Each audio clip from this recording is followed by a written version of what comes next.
Ouais, bonjour les amis. Aujourd'hui, je viens avec de bonnes nouvelles. Et on va parler des études en Lettonie. Les admissions pour la rentrée de septembre 2023 sont lancées, sont ouvertes. Et si quelqu'un est intéressé pour les études en Lettonie, il me contacte. Je vais laisser mon numéro dans la barre de description. Si tu es nouveau sur cette chaîne, sache qu'ici on parle des études à l'étranger, en Belgique, en Lituanie, en Lettonie, en Roumanie.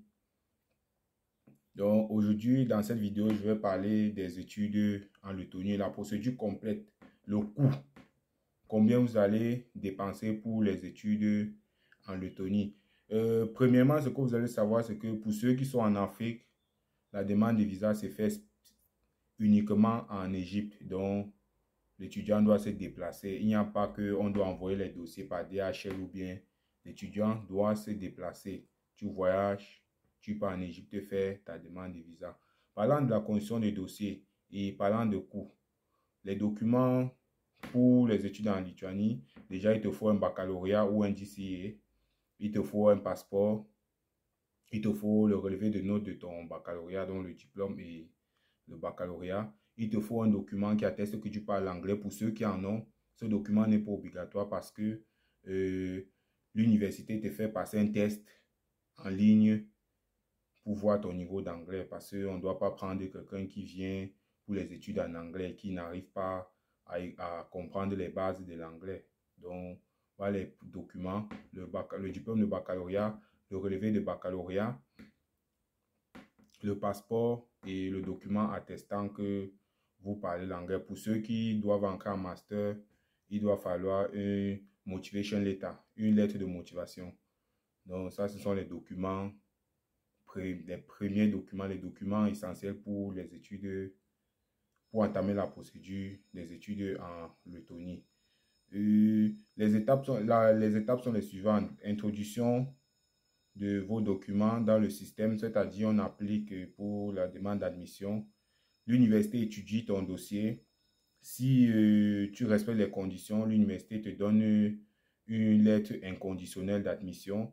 Quand l'université te donne une lettre inconditionnelle d'admission, tu dois payer maintenant les frais d'inscription. Les frais d'inscription varient en fonction de l'université, de 150 € à 300 €, 350 € en fonction de l'université. Et quand tu payes les frais, ça ce sont les frais maintenant pour l'université va traduire tes documents. Ça c'est pour certaines universités parce qu'il y a certaines universités qui demandent les documents déjà traduits en anglais et certaines universités qui demandent les documents non traduits en anglais.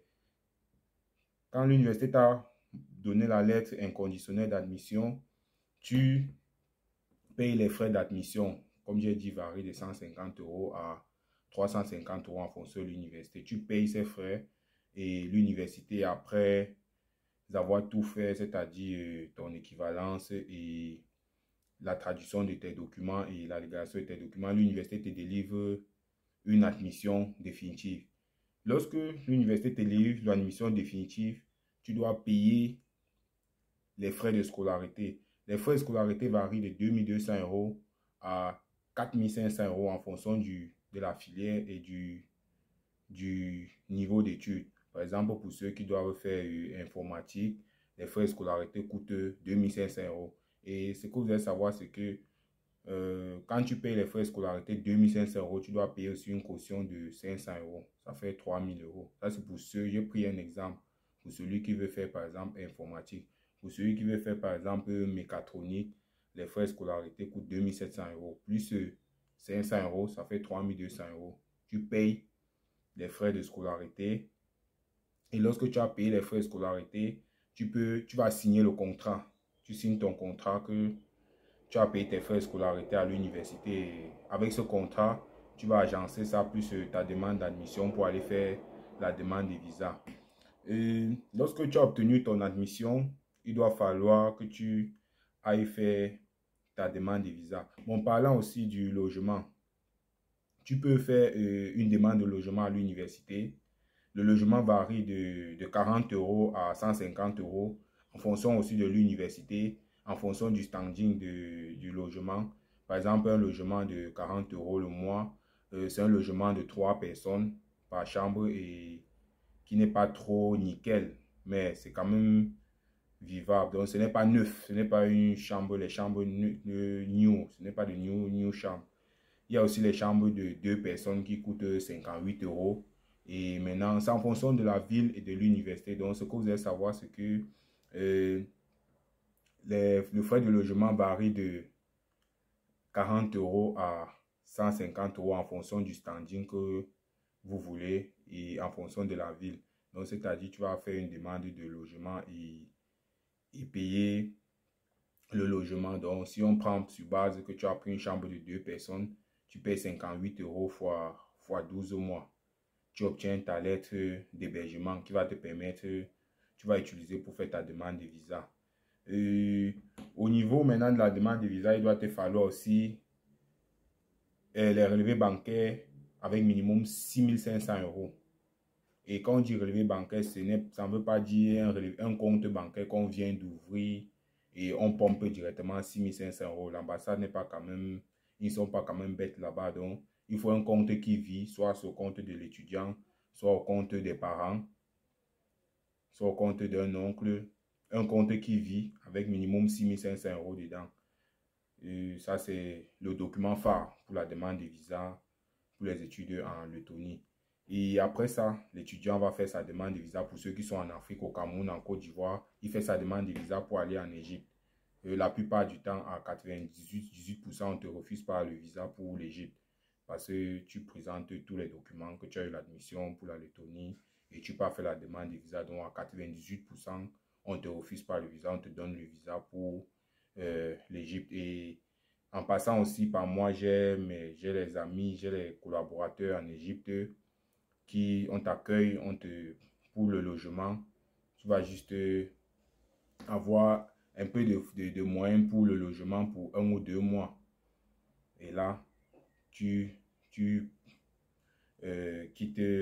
prends le vol pour l'Égypte. Donc voilà un peu, grosso modo, la procédure de demande des visas pour la Lettonie. Première étape, tu constitues tes dossiers pour la demande d'admission. Diplôme de baccalauréat, relevé du baccalauréat, passeport, document attestant que tu parles anglais pour ceux qui en ont. Pour ceux qui n'en ont pas, il n'y a pas de problème. Ils vont passer le test. Même ceux qui en ont vont passer le test d'anglais. Et pour ceux qui entrent en master, il doit falloir une motivation letter, une lettre de motivation. Désolé si j'étais habitué à parler toujours l'anglais. Bon. Donc, une lettre de motivation. Lorsque tu as fini de constituer le dossier, si tu passes par moi, tu m'envoies tous les dossiers. Je vais introduire ton dossier à l'université pour la demande d'admission. L'université étudie ton dossier. Si ton dossier, si tu respectes les conditions, l'université te donne une lettre inconditionnelle d'admission. Lorsque tu as obtenu une lettre inconditionnelle d'admission, tu payes les frais d'admission qui varient de 150 euros à 350 euros en fonction de l'université et en fonction des conditions de l'université. Tu payes les frais et un mois et demi, l'université te délivre l'admission définitive.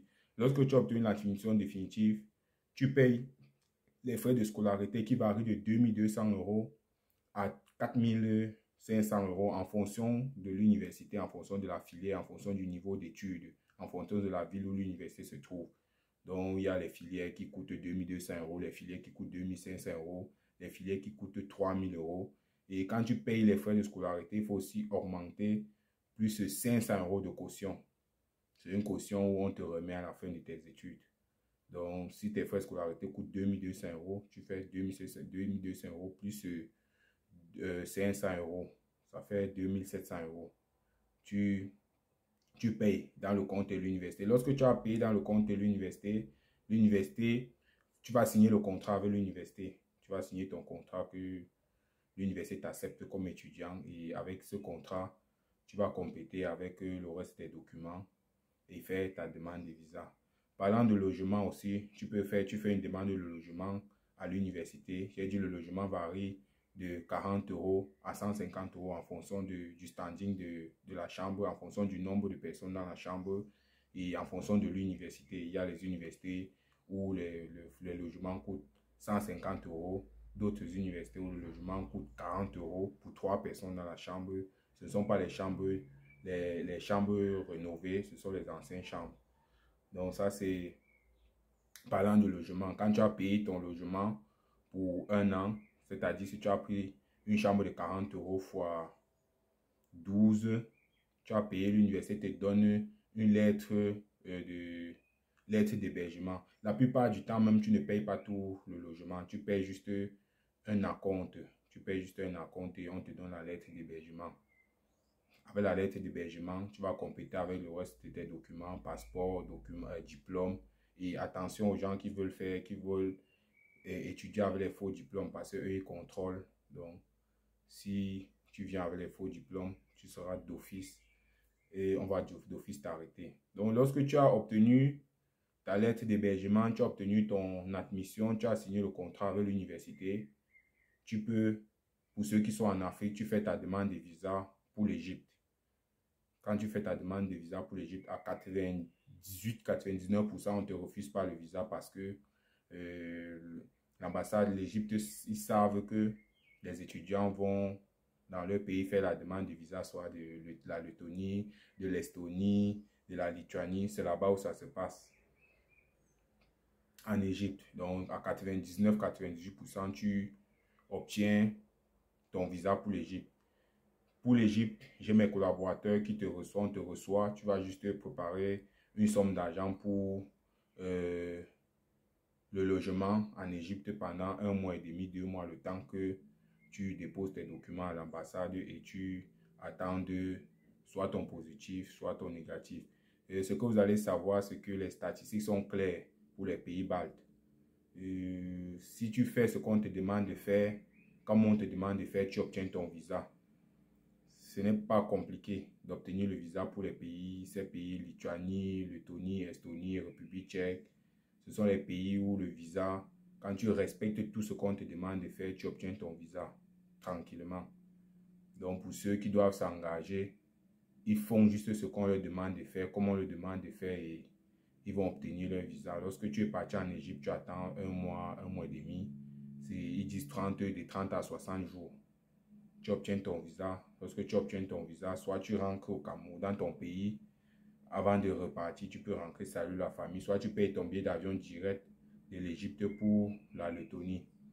Donc ça c'est la procédure grosso modo. Pour ceux qui ont besoin d'assistance, je vais laisser mon numéro dans la barre de description. Vous m'écrivez, vous m'appelez, vous laissez un message et je vais vous donner les conditions. Sachez que mes services ne sont pas payants. Ce n'est pas cher, mais mes services ne sont pas gratuits. Autant pour moi, mes services sont payants. Donc, je ne fais pas le gratuit. On est là pour vous aider. On aide ceux qui veulent étudier à l'étranger. Mais aussi, on paie aussi la connexion en Europe. Donc, ce n'est pas le gratuit. Mais ce n'est pas aussi cher, les frais d'accompagnement. Ici, on parle des études à l'étranger. En Belgique, en Lituanie, en Estonie, en Lettonie, en Roumanie. La plupart des pays baltes, des pays de l'Europe de l'Est, ont fait les vidéos ici pour édifier, pour ceux qui veulent étudier et qui ne savent pas comment faire, et ils nous contactent. Je vais laisser mon numéro dans la barre de description pour ceux qui sont intéressés pour les études en Lettonie. Vous m'écrivez et on va voir comment lancer votre procédure. Et j'insiste bien, il faut avoir un minimum de base en anglais. Si tu n'as pas un minimum de base en anglais, il ne faut pas t'engager parce que tu vas passer un entretien où on va te poser quelques questions pour savoir ton niveau d'anglais. Il ne faut pas qu'on te parle anglais. Si tu n'as pas les bases d'anglais, il faut laisser déjà ce pays. Il faut laisser. Donc, c'est pour ceux qui ont un minimum de base en anglais parce que les études se font en anglais. C'est vrai qu'au courant de l'année, tu as les cours de letton. Oui, pour apprendre le letton, mais les études se font en anglais. Donc, il faut avoir un minimum de base en anglais. Je laisse mon numéro dans la barre de description pour ceux qui sont intéressés. Vous m'appelez, vous m'écrivez et on va cheminer ensemble. C'était Yannick, votre frère. Ciao, à la prochaine vidéo.